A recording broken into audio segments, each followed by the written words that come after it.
What are some of the most common mistakes that people make when incorporating? Hey everybody, it's Shamika. Thank you guys for tuning in. Please like, subscribe, and share my videos. I appreciate your support. All right, so here goes. All right, number one, not incorporating. Why people choose not to incorporate, I don't understand. If you don't understand what incorporation is, I am talking about individuals who are operating just as or operating under a fictitious name or doing business as name, and they haven't taken advantage of the full benefits of actually incorporating and becoming a full-fledged registered business with your state. So I'm here to kind of give you some tips on why you should, but I'm going to point out why, or some of the biggest mistakes that people make when it comes to having a business anyway. And this is probably the most common one I see, that individuals just don't choose to incorporate. They don't know the advantages of it, but I'm going to explain those in just a second. All right. So let me state that if you don't incorporate, you are leaving yourself wide open to be sued personally. Even though you say, I don't own anything, I don't have anything, it doesn't matter. Let me come and take everything you got and see if you don't get mad. You would. So there's no sense of leaving yourself wide open for someone to come and take your personal assets when all you have to do is separate yourself from being the individual and becoming an actual business by incorporating. If you do it for no other reason, that would probably be the best reason why you should. Another reason why you should is because you could take advantage of business credit. Who doesn't want to have the opportunity to have or to utilize two business credit profiles, your personal and your business? You absolutely can. You could now use your personal credit for you personally and your business credit for you business-wise. That's how it's supposed to be done anyway. So if those two reasons don't move you, then I don't know what will. All right. The next thing is not understanding your tax liability. When you become either an LLC or a corporation, you will have to choose your tax structure. Do you want to be a C corporation or do you want to be an S corporation? And the difference between those two is how the company is taxed. Meaning when you sell your items or whatever your business is, of course you're doing it for profit. When you make those profits at the end of the year and it's time to file taxes, if you are a corporation, normally the corporation is charged a corporation tax, and then the dividends after what's ever left over is now given to the shareholders, and the shareholders are then taxed again. So that is what they call double taxation. Now, there are some benefits to it depending on the size of the company you are, and employees you have, that type of thing. But a lot of people usually don't choose a C Corp because of that. But if you are an S Corp, they have what is called a pass-through taxation, where you're only taxed one time. And what that means is you're only taxed on your profits that one time, and it stops there, okay?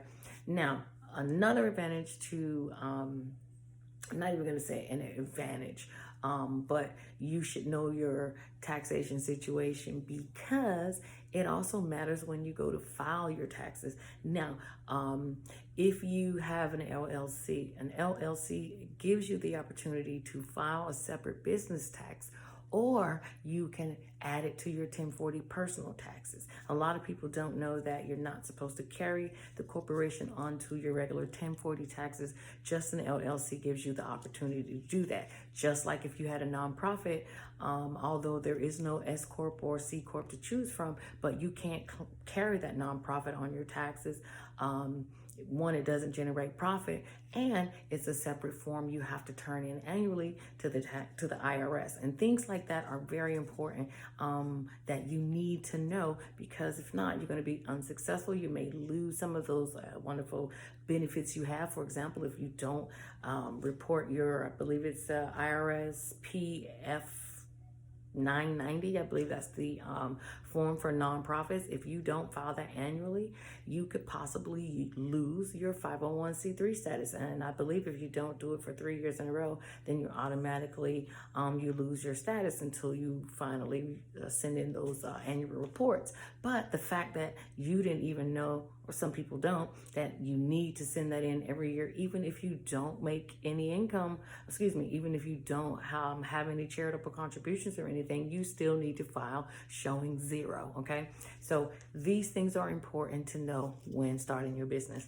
The next thing is not being insured properly and or being underinsured. So I don't know the specifics of your business, but I can tell you that things like having a surety bond, depending on the field that you're in. If you're a notary, you have to have a surety bond. If you're a process server, you need to have a surety bond. If you're a credit repair individual, you should have a surety bond. There are a lot of jobs that require an individual to be licensed and bonded, and this is something that a lot of people don't do their research on to see should they be insured. And I would almost say that in any business that you operate, you should have some type of insurance.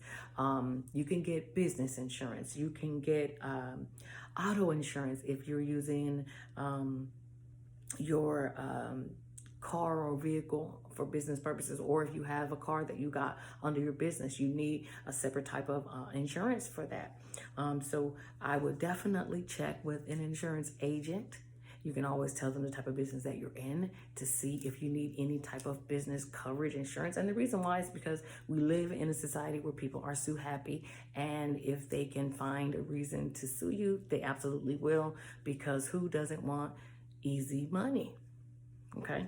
Next thing, incorporating in Wyoming and Delaware. Now, although incorporating in those states, you are allowed to do that from out of state. You don't have to live in those states to actually incorporate in those states. Same for Nevada. You can incorporate in those states. You pay an additional fee to be someone that doesn't live there, out of state resident, but you can incorporate your business there. But if you're doing it only because you heard that it was something good to do, then I wouldn't waste my time, because you're going to pay extra money. Okay, a lot of people incorporate in those states because of the tax liabilities. They're different. They're allowed to do a lot of little fancy things by incorporating in those states. I'm not gonna talk about that too much in this video, but there are benefits to it. You'll see a lot of individuals that when they sell those corporations to you that have been around for a while, normally those corporations are from those types of places, because the filing fees are cheaper. You can go find a lot of businesses in these places that are inactive that a person can purchase. So it's a lot of different reasons, but don't do it unless you know why. I would say if this is your first time, incorporate in the state in which you live so that you can get used to whatever the annual requirements are before you jump out to another state, because you don't have access to drive up to this place and ask any questions. If you choose, I would start with the state that you live in, okay? All right, next. Trying to get business credit, but your personal credit isn't good. You guys, if you don't know, during the business credit building process, there are going to be lots of times when banks and creditors are going to want to have access to your personal credit, because they want to check your behavior. They want to see your scores. They want to see how you pay. They want to see those derogatories or collect whatever before they allow you the ability to get credit from their company, but not just a little bit of credit, because business credit usually entitles you to double or triple the amount that you would get normally, but they don't want to allow you access to that if your behavior and your credit score shows that you are irresponsible and that you are a higher risk. I always talk about that when it comes to banks, because now I realize that almost every decision comes down to high risk and low risk. And if you are low risk, they love you. If you're high risk, they run from you. So if you want to build a nice, healthy business credit profile, have the trade lines,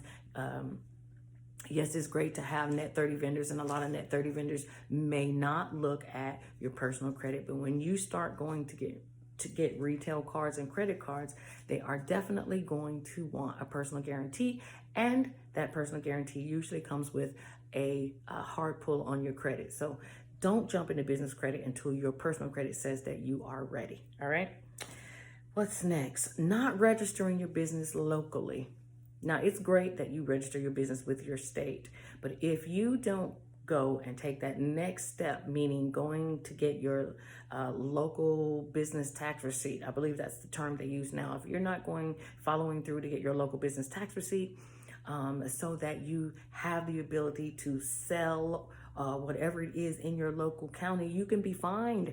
And sometimes those fines are very expensive.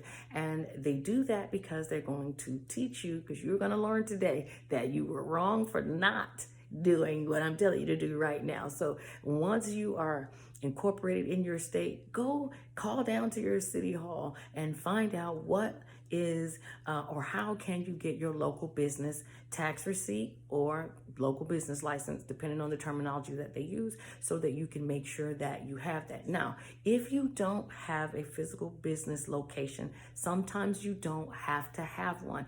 If you are in the mobile business where you're selling clothes or you're making deliveries, you may not need a local business tax receipt, but they may want you to have a peddler's license because you are selling things. So you want to find out, because you don't want to get fined, get shut down, get sent home, whatever it is. It's kind of embarrassing. So just make sure you follow through, okay? Let's see, not paying your sales tax. Okay, so this is another one of those follow through things. Now that you register with your state, you need to go and register with your state's revenue. These individuals, they want their money. And if they see that you're making money and you have not reported your state income, well, that could come with a fine, could possibly come with jail time. And I could tell you that even if you have the business and you're not making any money, you are still required to at least report zero. The same as I mentioned with a nonprofit or your corporation. When you're filing your business taxes, even if you're not making any income, you should still report zero, or at least for the nonprofit and for your sales taxes, so that you can, one, keep your account active, because a lot of states, when you're not actively logging into the system, they assume your business is inactive, and sometimes they will just shut you down. So you have to find out when your state wants you to pay. Normally, your taxes are due quarterly, which is every 3 months, or annually, or semi-annually. So I believe the business owner, I know at least in Florida, they give you the option as the business owner to choose how you want to pay your taxes. And you can actually just go in the system and pay them. And even if you don't make anything, you can always report zero. That is fine. If not, they will tabulate what they believe you should have to pay taxes based off of your industry and individuals within a certain mile radius. And they will send you a bill for an amount of taxes that you may not even have really made, because you haven't made any sales. So you have to stay on top of it, because you could get a surprise, and that surprise could be expensive. All right. Last but not least, this is another follow through. When you don't renew your business annually, okay? So every state is different, but I can tell you that when it comes to your LLC and your corporation, you are normally going to have to pay the same price that you did, the same filing fee. You're probably going to have to pay that price again every year to keep your business active. Nonprofits can be different in your state. It could be annually, it could be every 2 years. That just depends on your state. Also, when it comes to your fictitious name or you're doing business as name, I can tell you here in Florida, you pay one fee of $50 and it lasts you for 5 years. So you may not think about it now, but that's something that you could be looking out for down the road, to know that that is a bill that's going to come. You can't just have a business and run it and let it run itself in the ground because you haven't done your administration or administrative portion. So you guys have to make sure that when you're doing these things, use your cell phone, use your calendar. I put all my tax dates in my calendar with a reminder, so I know when the taxes are due before I even get a notice through email. I'll put down my annual due when the annual fees for the company are due, so I know when to go and pay that as well. It's not really hard. It takes just a couple seconds, but these are some of the things that you could do to keep yourself on top of your business while trying to run your business, especially when you're a small business, because you usually don't have a lot of help. So your help is really going to be your phone, and hopefully me and my video. So anyway, thank you guys for tuning in and watching my video. I hope you learned something new. Try to definitely to use these steps and actually put them in action so that they can work for you. I bet you'll come out to find yourself to be way more successful than you thought you would just by following some of these steps. And you can have less headache at the end of the year when it comes tax time. All right. So anyway, thank you guys for tuning in. Please like, subscribe, and share my videos. I appreciate your support. Thanks. Bye.